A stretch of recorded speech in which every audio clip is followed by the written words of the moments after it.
Hello students. तो अब मैं आप लोगों को केमिस्ट्री के थोड़े कॉन्सेप्ट बताने जा रहा हूँ। तो ये फिजिक्स में जो मैंने आप लोगों को डायमेंशनल एनालिसिस पढ़ाया था, डायमेंशनल एनालिसिस में हमें जनरली न्यूमेरिकल्स ही डील करने होते हैं, हमें मेथड पर ही ध्यान देना होगा। अब प्रॉब्लम ये आ रही है कि जब तक तुम लोगों के सामने बुक नहीं है और दूसरा क्लियर सॉल्यूशन नहीं मिल रहा है, तब तक तुम लोग उसे सीख नहीं पाओगे। दोनों ही चीज़ नहीं है। देखो, बिल्कुल नई चीज़ है और एकदम से उसको आप सोचो ऊपर ऊपर से हवा में मैं इसी तरीके से ऑनलाइन करा के समझा दूँ, नहीं हो पाएगा, उसमें प्रॉब्लम आएगी आगे। ठीक है, तो बेटर यही है कि जब कोचिंग खुलेगी, लॉकडाउन बंद हो जाएगा, कोचिंग खुलेगी, तभी मैं वो दोबारा से कराऊंगा। और फिजिक्स में मेनली न्यूमेरिकल्स ही ज़्यादा होते हैं, तो इसीलिए फिजिक्स के न्यूमेरिकल्स समझने के लिए पहले उसका वेट करने। तो अब मैं केमिस्ट्री बता रहा हूँ। केमिस्ट्री में ज़्यादा न्यूमेरिकल पोर्शन नहीं होगा, इसमें कुछ कॉन्सेप्चुअल चीज़ें हैं, जो कुछ चीज़ें तुम लोग 9th में भी 10th में भी पढ़े हो, 9th 10th में, और अब तुम्हारे आगे वो बाकी आगे की केमिस्ट्री में काम आएगी। तो उसे समझने के लिए सबसे पहले मैं स्टार्ट करता हूँ कि फर्स्ट चैप्टर में क्या क्या दिया हुआ है तुम्हारा। फर्स्ट चैप्टर में है सॉलिड, लिक्विड और गैस के बारे में। सॉलिड क्या होता है, लिक्विड क्या होता है और गैस क्या होता है जानते हो। फिक्स्ड शेप और फिक्स्ड वॉल्यूम हो तो सॉलिड, फिक्स्ड वॉल्यूम लेकिन डेफिनेट शेप ना हो, डेफिनेट वॉल्यूम हो, डेफिनेट शेप ना हो, जिस कंटेनर में रखो उस कंटेनर की शेप में आ जाए तो लिक्विड।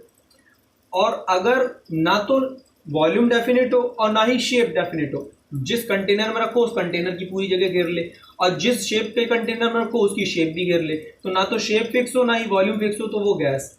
और जिसके डेफिनेट वॉल्यूम भी होता है और डेफिनेट शेप भी होती है वो सॉलिड होता है। ठीक है, सॉलिड खुले छोड़ दो तो बहते नहीं है, लिक्विड खुले छोड़ दो तो बह जाते हैं, और गैस खुले छोड़ दो तो बह जाते हैं। एक बात और ध्यान रख लेना, अब यहाँ पर तुम लोग साइंस में, फिजिक्स और केमिस्ट्री दोनों में, लिक्विड और गैस दोनों को फ्लूइड पढ़ोगे।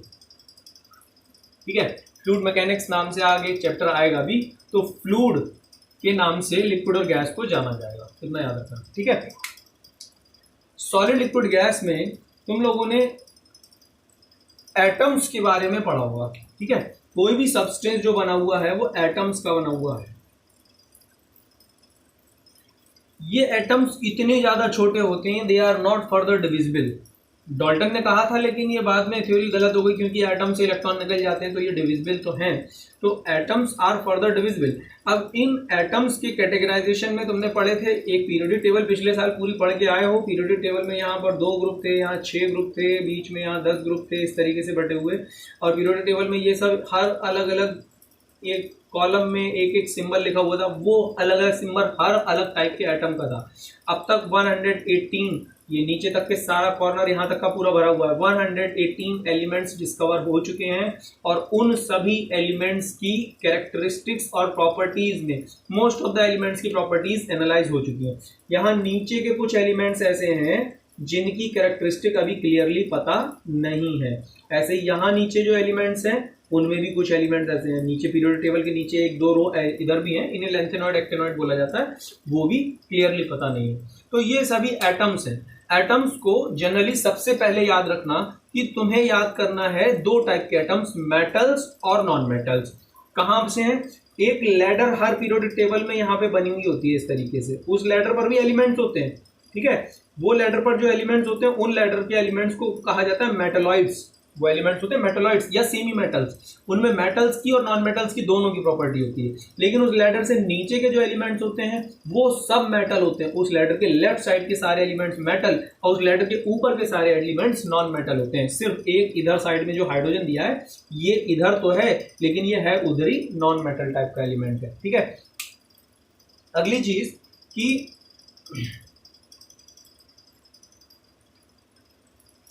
सब्सटेंस में इन एटम्स की, अगली चीज की सब्सटेंस में इन एटम्स की काउंटिंग कैसे होती है, दैट इज मोल कॉन्सेप्ट। सबसे जरूरी चीज यही है।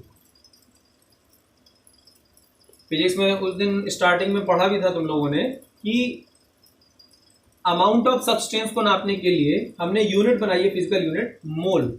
मोल क्या है? Number of atoms, number of atoms in a substance, calculate करने के लिए यूनिट बनाई गई है। मोल एक यूनिट बनाई गई है number of atoms in a substance calculate करने के लिए, ठीक है। अब इसको कैलकुलेट करने के लिए क्या करोगे, एक स्टैंडर्ड बनाया गया है। कार्बन 12 के 12 ग्राम में नंबर ऑफ एटम्स जितने भी होंगे उन्हें एक मोल कहा जाएगा। ये लाइन रट लो बिल्कुल, ठीक है, जैसी है एज इट इज रट लो। इस अगर ये ध्यान है तो इससे मैं तुम्हें धीरे धीरे आगे लाइनें बनाना, क्वेश्चन के सॉल्यूशन तक निकालना इसी से सिखा दूंगा। सिर्फ यही लाइन रट लो। कार्बन 12 के 12 ग्राम में नंबर ऑफ एटम 1 मोल होते हैं। कार्बन 12 के 12 ग्राम में नंबर ऑफ एटम 1 मोल होते हैं। कार्बन 12 है क्या, ये एक टाइप का सब्सटेंस है। कार्बन के 3 आइसोटोप्स होते हैं, कार्बन 12, कार्बन 13, कार्बन 14। अब आइसोटोप्स क्या होते हैं, आइसोटोप्स के बारे में मैं फिर से बता दूं कि isotopes are the substance which has same atomic number but different atomic mass. Carbon 12 का एटॉमिक मास 12 है, 13 का 13 है, 14 का 14 है, लेकिन एटॉमिक नंबर सबका क्या होता है, 6। तो same atomic number but different atomic मास वाले एटम्स को हम आइसोटोप्स बोलते हैं। तो कार्बन, कोयला, कार्बन के इन तीनों आइसोटोप्स में सिर्फ 12 वाला, कार्बन 12 वाला आइसोटोप अगर हो तो उस कार्बन 12 वाले आइसोटोप के 12 ग्राम सब्सटेंस में, उस कार्बन 12 वाले के आइसोटोप का जो सब्सटेंस है वो सब्सटेंस कितना तोला जाए, 12 ग्राम तोला जाए। तो उस 12 ग्राम सब्सटेंस में नंबर ऑफ एटम्स कितने निकल के आएंगे, उसमें नंबर ऑफ एटम्स 1 मोल होंगे। ये कॉन्सेप्ट बनाया गया है नंबर ऑफ एटम्स को गिनने के लिए। देखो जो चीज दिख नहीं रही उसे गिन कैसे सकते हो। जैसे किसी ने कह दिया कि एक जो लूडो के गेम में डिब्बी होती है, उस डिब्बी में गोटियां कितनी है गिन लोगे, ठीक है। किसी ने कह दिया कि बैग में, तुम्हारे बैग में कितनी कॉपीज रखी हैं गिन लोगे। लेकिन अगर किसी ने कह दिया 1 किलो चावल मार्केट से लाओ, उस चावल में कितने दाने गिनो, 2 किलो चीनी लेके आओ, उस चीनी में दाने कितने गिनो, तो नहीं गिन पाओगे, ठीक है। चलो अगर बैठ के गिन भी लोगे, क्यों गिन लोगे भैया, कि भाई एक एक दाना उठा के गिन लोगे, दिख रहा है। लेकिन एटम तो दिखता भी नहीं, इतना छोटा होता है कि वो दिखता भी नहीं, तो उसे कैसे गिन लोगे। इसीलिए कार्बन, इसीलिए एक स्टैंडर्ड बनाया गया है, एक साइंटिस्ट ने एक रूल बनाया है कि किसी भी सब्सटेंस के नंबर ऑफ एटम्स को काउंट करने के लिए ये मोल कॉन्सेप्ट दिया गया है। ये कॉन्सेप्ट किस बेस पे है, बैंकों में जब कॉइन्स आते हैं तो वो कॉइन्स गिनते नहीं है, वो लोग उसे तोल लेते हैं और तोल के अंदाजा लगा लेते हैं कि इसमें कितने एटम्स होंगे, कितने कॉइन्स होंगे या कितने रुपए टोटल बैठेंगे। जैसे मान लो 10 रुपए का एक सिक्का है, 10 रुपए का एक सिक्का है, उस एक कॉइन का वजन है मान लो 5 ग्राम, 5 ग्राम का तो नहीं होता है, 15 ग्राम का मान लो, ठीक है। 15 ग्राम का एक सिक्का है, उसका अमाउंट है 10 रुपए। अब बैंक में 10-10 रुपए के जो कॉइन्स आए टोटल, वो टोटल कॉइन्स एक आदमी लाया कॉइन्स और वो कह रहा है भैया ये टोटल 1000 रुपए हैं, सब 10-10 के कॉइन्स हैं, वो कह रहा है टोटल 1000 रुपए हैं। अब पहले तुम जरा ये सोचो कि वो कह रहा है 1000 रुपए हैं, 10-10 के सब हैं, तो सिक्के कितने होंगे, वो सिक्के होंगे 100। अब एक सिक्के की वजन का वजन 15 ग्राम है, तो 100 सिक्कों का वजन कितना होगा, 1500 ग्राम। तो 15 मल्टीप्लाई 100, 1500 ग्राम, ठीक है। तो 1500 ग्राम वजन आया। तो इससे ये क्लियर हो गया कि अब बैंक वाला उन एक एक सिक्कों को, 100 सिक्कों को बैठ के गिने, बेटर है कि वो सारे सिक्के तराजू पे रख के तोल ले।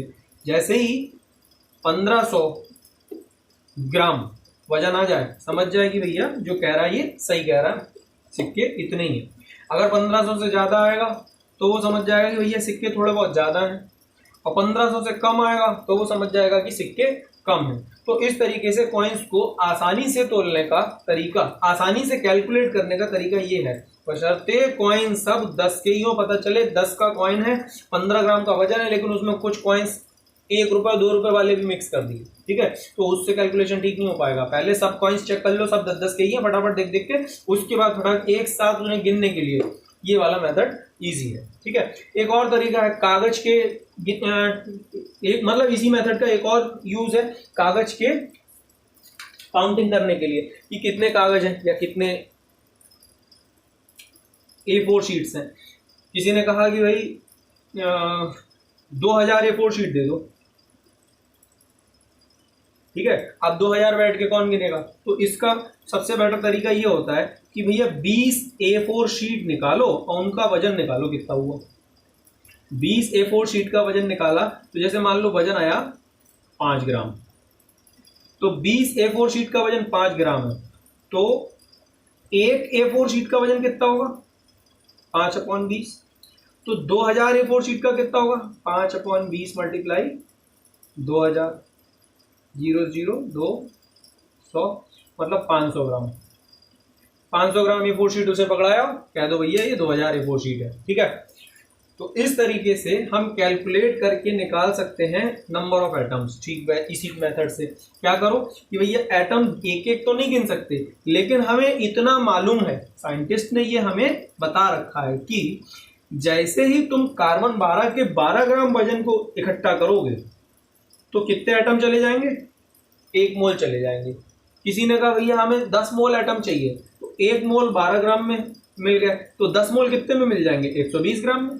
भाई इधर 10 से मल्टीप्लाई करोगे तो इधर भी 10 से मल्टीप्लाई करो, 120 ग्राम में इधर 10 मोल मिल गए, ठीक है। तो ये मोल कॉन्सेप्ट से हम निकाल लेंगे कि कितने मोल एटम्स का वजन कितने ग्राम होगा, ठीक है, या कितने ग्राम एटम्स में कितने मोल एटम्स होंगे। अब मोल को एग्जैक्टली कितने होते हैं मोल गिनती में, तो मोल की संख्या इतनी ज्यादा बड़ी होती है कि उसको हम 6.022 into 10 to the power 23, 10 to the power के टर्म्स में रिप्रेजेंट करते हैं। इतनी बड़ी वैल्यू है ये, ठीक है। 6.022 into 10 to the power 23 atoms, ये मोल कॉन्सेप्ट है, ठीक है। इस मोल कॉन्सेप्ट के अकॉर्डिंग मैं तुम्हें बता रहा हूं, याद रखो, रट लो ये लाइन। कार्बन 12 के 12 ग्राम में नंबर ऑफ एटम 1 मोल होते हैं, 1 मोल की वैल्यू इतने एटम्स होती है।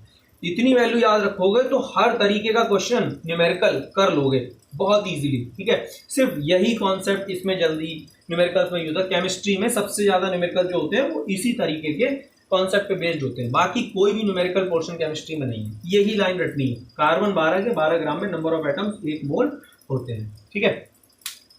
उसके बाद अच्छा मैं तुम लोगों को एक चीज और बता देता हूँ, बुक्स तुम लोगों को सबको PDF में मैंने दे रखी है, उसमें तुम लोग अब अपनी कॉपी पे लिख लो कि fundamental units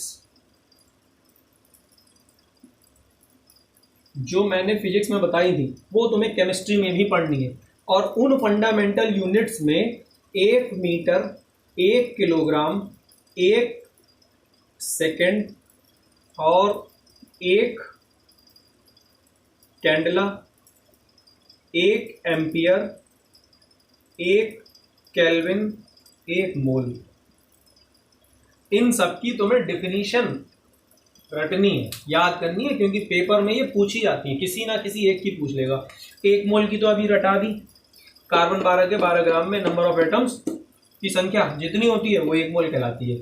the number of atoms present in 12 gram of sample of C12, number of atoms present in 12 gram of sample of C12 is called 1 मोल, ठीक है। बाकी इन सब की जो डेफिनेशंस हैं वो डेफिनेशंस मैं तुम्हें बता देता हूं कि कैसे कैसे दी गई हैं बुक से, उसको तुम लोग देख के लिखोगे। मैं तुम्हें एक बार समझा दे रहा हूं कि ये क्या क्या चीजें दी हुई हैं। 1 मीटर की डेफिनेशन अलग अलग किताबों में अलग अलग दी है, ठीक है।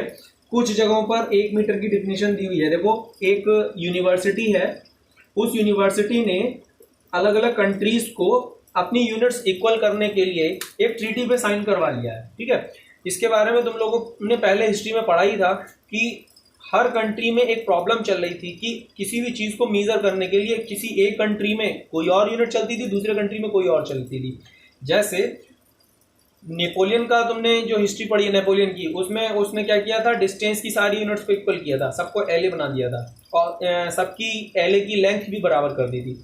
लेकिन इसी तरीके से अलग अलग और भी चीज़ों में प्रॉब्लम होती थी। जैसे हमारे यहाँ वजन पहले तोला जाता था रत्ती, माशा और शेर, टका, इन सब चीज़ों में तोलता था, और कौड़ी वगैरह जो होती थी उनसे वजन तोलने के लिए भी यूज़ कर लेते थे। लेकिन दूसरे कंट्रीज में वजन तोलने की यूनिट्स कुछ और होंगी, तो सभी कंट्री की यूनिट एक सी हो जाए जिससे अगर एक कंट्री का साइंटिस्ट दूसरे कंट्री के साइंटिस्ट को अपना कुछ रिसर्च का डेटा दिखाए तो वो उसे बता सके कि भैया हमने इतने मीटर, इतने किलोमीटर या इतने किलोग्राम ये सब्सटेंस लिया, उसको इसमें मिलाया और ये किया तो ऐसा हुआ। भाई अपनी रिसर्च शेयर करने के लिए डेटा बताना पड़ता है। तो वो डेटा अगर हम कहेंगे हमने एक सेर आलू लिए या हमने एक सेर कार्बन 12 लिया, तो वो कहेगा भैया शेर कितना होता है, हमें यही नहीं मालूम। शेर वो तो हमारी लैंग्वेज में अगर सर्च करेगा शेर का मतलब तो वो टाइगर वगैरह होता है, तो वो समझ नहीं पाएगा। बेटर तरीका यही है कि एक ऐसी इंटरनेशनल सिस्टम बना दिया जाए जो international system world wide accepted हो। इसके लिए bureau of weight and measurement at Sevres near Paris. Paris के पास एक गांव है सर्व नाम का, ठीक है। उसमें एक म्यूजियम है या इंटरनेशनल लेबोरेटरी टाइप की है, उसका नाम है bureau of weight and measurement. उसमें हर तरीके के इंटरनेशनल यूनिट को डिफाइन करने वाले एक एक प्रोटोटाइप रखे हुए हैं। प्रोटोटाइप मतलब उनने एक रॉड रख दी है एक लंबी सी, उस रॉड को कह दिया भैया ये रॉड की लंबाई अब 1 मीटर पूरी दुनिया को माननी होगी, क्योंकि वो स्टैंडर्ड लैब है और उस लैब के डेटा को मानना हर कंट्री ने अलाउ किया है, हर कंट्री ने साइन किया है कि भैया हमें ये डेटा अब मानना है अपने यहाँ स्टैंडर्ड डेटा के फॉर्म में, ठीक है। तो 1 मीटर की रॉड रखी हुई है वहाँ पे, 1 किलोग्राम का एक सिलेंडर रखा हुआ है, उसको यहाँ पर इंटरनेशनल प्रोटोटाइप बोला जाएगा बुक में। एक सिलेंडर रखा है, उस सिलेंडर की अपर डायामीटर, अपर सरफेस की डायामीटर उसकी हाइट के बराबर है। तो उस सिलेंडर की हाइट, ये सिलेंडर और ये रॉड दोनों प्लैटिनम इरिडियम के एलॉय हैं, प्लैटिनम इरिडियम के एलॉय से बने हुए, ये दोनों मेटल के एलॉय से बने हुए 2 प्रोटोटाइप या 2 सैंपल रखे हुए। एक रॉड रखी है लंबी सी, उस रॉड की जो लंबाई होगी वो 1 मीटर मानी जाएगी, और एक इंटरनेशनल प्रोटोटाइप सिलेंडर रखा है जिसकी ऊपर की डायमीटर उसकी हाइट के बराबर है, वो 1 किलोग्राम का माना जाएगा। 1 सेकंड को डिफाइन करने के लिए सीजियम घड़ी का इस्तेमाल किया जाता है। सीजियम एटम के जब 91, 92, 631, 770, 91, 92, 631, 770 वाइब्रेशन जब हो जाते हैं सीजियम एटम के, तो वो 1 सेकंड के बराबर होता है। माना जाता है कि दुनिया की सबसे एक्यूरेट घड़ी अगर कोई सी घड़ी है तो वो सीजियम वॉच है। तो सीजियम वॉच जब इतने वाइब्रेशन कर लेती है, ये फोन नंबर की तरह याद कर लो, 91, 92, 631, 770, इतने वाइब्रेशन जब हो जाते हैं तो वो वाइब्रेशन 1 सेकंड की ड्यूरेशन पूरी कर लेते हैं। जब सीजियम एटम वाइब्रेट होता है तो जैसे ऐसे करके वाइब्रेट हुआ, तो इस तरीके से वाइब्रेट होने में जब इतने वाइब्रेशंस वो कर लेता है, 91, 92, 631, 770, इतने वाइब्रेशन जब कर लेता है तो 1 सेकंड होता है। इसको डिफाइन करने के लिए वो वाली डिफिनीशन दी गई होगी। किलोग्राम के लिए प्रोटोटाइप की दी गई है, मीटर के लिए उसकी प्रोटोटाइप की भी दी गई होगी, एक और डिफिनीशन दी गई होगी लाइट ईयर की, कि लाइट ईयर जो डिस्टेंस ट्रेवल करती है वो 1 साल में जितनी डिस्टेंस ट्रेवल करती है वो डिस्टेंस 1 लाइट ईयर के बराबर होती है। 1 light year is the unit of distance. 1 light year distance की यूनिट है। तो ये लाइट ईयर कितनी दूरी होती है, जितनी दूरी ये लाइट रोशनी 1 साल में ट्रैवल करेगी, 1 साल में ये रोशनी जितनी दूरी ट्रैवल कर लेगी वो सारी दूरी 1 लाइट ईयर के बराबर होगी, ठीक है। तो उस डिफिनीशन का यूज करके 1 मीटर को डिफाइन किया गया है, वो वाली भी कर सकते हो। मेनली इन्हीं 3 को याद रखना है, ये 3 याद रखना और 1 मोल याद रखना, ठीक है। इन 3 को ज़्यादा यूज नहीं किया जाता।